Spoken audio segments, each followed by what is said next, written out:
আলো বা পায় সমস্ত আমি মানৱীয় জন্ম পাই কিনি যদি কেনেবাকে ঈশ্বৰৰ নাম নলওঁ হৰিৰ ভক্তি নকৰোঁ আমি যদি অকল বিষয় বাসনাত আবদ্ধ হয় ল'ৰা ছোৱালী পুত্ৰ পৰিবাৰকে মোৰ বুলি ভাবি আমাৰ জীৱনটো অতিবাহিত কৰিম তেতিয়া আমাৰ অৱস্থাও সেই তেনেকুৱা অজামিলৰ নিচিনা হ'ব। অজামিল বাৰু নাৰায়ণ নামটো লৈ তৰিলেও কিন্তু আপুনি মই তৰিম ন নাই সেইটো কোনো মানে হেৰি লাইচেন্সটো আমাৰ এতিয়ালৈকে আমি পোৱা নাই। পাইছো নেকি? অজামিল এবাৰ নাৰায়ণ নামে লৈ কিনি তৰি গ'ল কিন্তু আমি হাজাৰ হাজাৰ নাৰায়ণ নাম লৈয়ে আছো কিন্তু সেইদিনাখন আকৌ অন্তিম সময়ত নাৰায়ণ নাম ল'ব পাৰিম ন নাই সেইটো এটা ডাঙৰ কথা হয়নে প্ৰভু? গতিকে আজি আমি শুদ্ধভাৱে নাৰায়ণ নামটো লৈছো নাই? ভগৱন্তৰ চৰণত শুদ্ধভাৱে আমি শৰণ লৈছো নাই?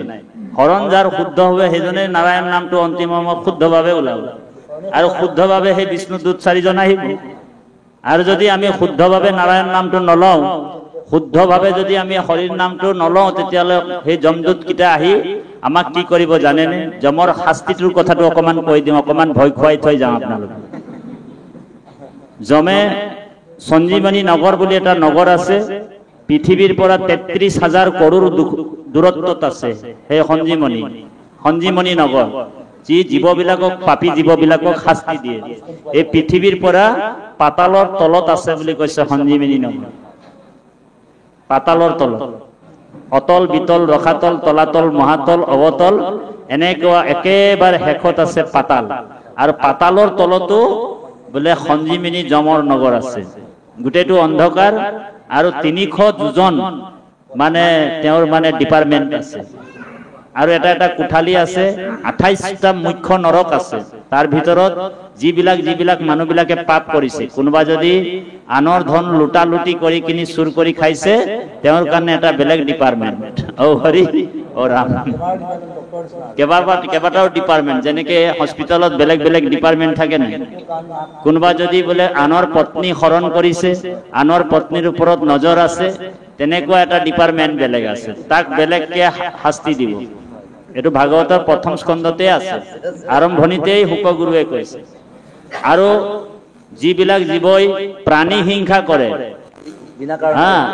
বিনা কাৰণত জীৱবিলাকক হত্যা কৰিছে হয়নে? ধৰ্মৰ নামত ছাগলী কাটিছে পশু কাটিছে হাঁহ কাটিছে ছাগলী কাটিছে অকাৰণতে জীৱবিলাকক বধ কৰিছে সেইবিলাকৰ কাৰণেও এটা বেলেগ ডিপাৰ্টমেণ্ট। ঔ হৰি ঔ ৰাম শাস্তিবিলাক চাব দেই। তেতিয়া সেই জীৱবিলাক যেতিয়া অন্তিম সময়ত মৰিব তেতিয়া সেই যমদূত ৩টা আহিব। ৩টা যমদূত যেতিয়া আহে ধ্যান দি শুনিব কথাটো শুনা পাইছেনে আপোনালোক? শুনা পাইছেনে সকলোৱে? কৃষ্ণ কিবা অসুবিধা হৈছে? সেই ৩টা যমদূত আহিব। চাউণ্ডটো বৰ ধুনীয়া চাউণ্ডটো অকমান জাষ্ট দি দিওঁ ইকোটো জাষ্ট দিব। ৩টা যমদূত আহিব আহাৰ পিছতে কি হ'ব সেই ৩টা যমদূতে কি কৰিব সেই জীৱটো আপোনালোক চাব আজি যেনিবা আপোনালোকৰ গাঁওখনৰ কোনোবা এজন মানুহ মৰিম হৈ আছে ধ্যান দি শুনিব বৰ গুৰুত্বপূৰ্ণ কথা। আমাৰ কথাটো আপোনালোক প্ৰমাণ হিচাপে লওক কথাটো চাব। এতিয়া যাম হৈ আছে ৰাতি সময় হৈছে যেনিবা সেই সময়ত কোনোবা এজন জীৱ যাওঁকে হৈ সময়তে আপোনালোক চাব ৩টা মানে চাৰিওফালে কুকুৰবিলাক ভুকি থাকে হয়নে? কুকুৰ খুব ভুকে কিহৰ কাৰণে ভুকে জানেনে? সেই ৩টা যমদূত মানে আহি কিনি ৩টা জেগাত ৰৈ কিনি শুনি থাকে এই জীৱটো ৰাম নাম লৈছে নে কৃষ্ণ নাম লৈছে নে ভগৱানৰ নাম লৈছে নে নাৰায়ণ নাম লৈছে নে বুজিছেনে? শুনি থাকে। কেনেবাকে যদি ৰাম নাম লোৱা নাই কৃষ্ণ নাম লোৱা নাই কেনেবাকে বোৱাৰীটোক কৈছে পাৰ জোল অকমান খাম আমুক এটা কৰি দিয়ে তামুক এটা কৰি দিয়া। বোৱাৰীবিলাকক কৈছে বোৱাৰীবিলাক তহঁতি ঘৰ দুৱাৰ বিলাক ভালকে চাবি দেই। ল'ৰাটোক কৈছে মোৰ বেংকত ইমান টকা আছে তহঁতি ভালকে খৰচ কৰিবি দেই।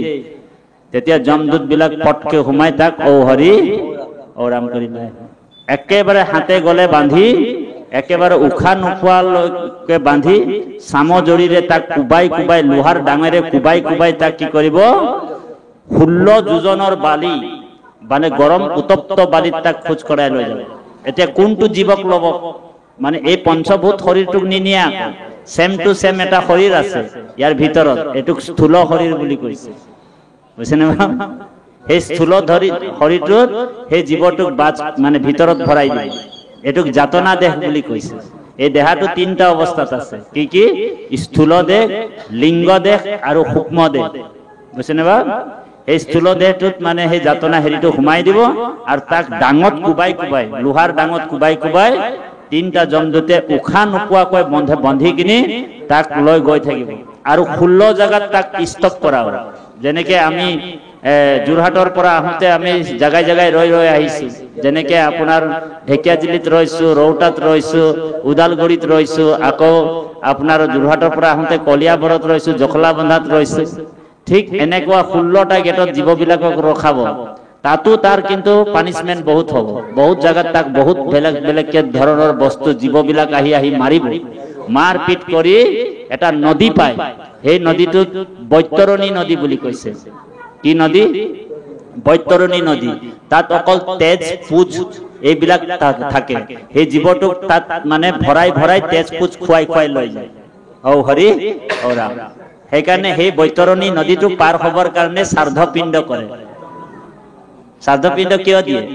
তাৰমানে সেই বৈতৰণী নদীটোৰ যাতে ভালকে পাৰ হৈ যাব পাৰে, বুজিছেনে? সেইকাৰণে শ্ৰাদ্ধপিণ্ড দিয়ে। কিন্তু ভকতৰ কাৰণে কিন্তু সেই বৈতৰণীটো বেলেগ থাকে। সেই বৈতৰণী নদীটোত দধি দুগ্ধ ঘৃত মধু নদীৰ জলকপিয়া পিতৃগণ ত্ৰিপিতিক পাৱে। গতিকে সেই দুটা বৈতৰণী নদী আছে, এটা বৈকুণ্ঠৰ পথত আছে আৰু এটা নৰকৰ পথত আছে। এতিয়া সিলেকশনটো আপোনালোক নিজেই কৰিব লাগিব, কোনটো পথেদি আমি যাম, কোনটো ৰাস্তাৰে আপোনালোক যাব এতিয়া। বুজিছে?